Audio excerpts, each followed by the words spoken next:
उपराष्ट्रपति पद से इस्तीफा दे दिया है। उन्होंने स्वास्थ्य कारणों को इस्तीफे की वजह बताया। जगदीप धनखड़ 74 साल के हैं और उनका कार्यकाल 10 अगस्त 2027 तक था। इस समय संसद का मानसून सत्र चल रहा है। उपराष्ट्रपति राज्यसभा के सभापति होते हैं और सत्र के बीच में पद से इस्तीफा देने वाले धनखड़ पहले उपराष्ट्रपति हैं। 2022 में जगदीप धनखड़ ने 14वें उपराष्ट्रपति के रूप में शपथ ली थी। 6 अगस्त 2022 को हुए उपराष्ट्रपति के चुनाव में धनखड़ ने विपक्षी उम्मीदवार मार्गरेट अल्वा को हराया था। जगदीप धनखड़ ने अपना इस्तीफा राष्ट्रपति द्रौपदी मुर्मू को भेज दिया है। राष्ट्रपति को भेजे गए इस पत्र में उन्होंने लिखा है कि स्वास्थ्य की प्राथमिकता और डॉक्टरी सलाह का पालन करते हुए मैं भारत के उपराष्ट्रपति पद से तत्काल प्रभाव से त्याग पत्र दे रहा हूं। पत्र में उन्होंने राष्ट्रपति को उनके सहयोग और सौहार्दपूर्ण संबंधों के लिए धन्यवाद दिया। साथ ही प्रधानमंत्री और मंत्रिमंडल को भी सहयोग के लिए आभार जताया है।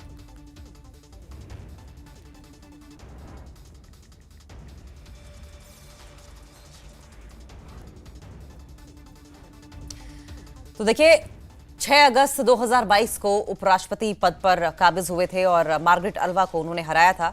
और जिस तरीके से ये इस्तीफा बीच में आया है जगदीप धनखड़ उपराष्ट्रपति का, हालांकि उन्होंने वजह अपने स्वास्थ्य के ठीक ना होने को बताया है, लेकिन बावजूद इसके क्योंकि मानसून सत्र चल रहा है और ऐसे में बीच सत्र में इस्तीफे आने को विपक्ष हजम नहीं कर पा रहा है और विपक्ष की ओर से भी तमाम तरह के सवाल उठाए जा रहे हैं।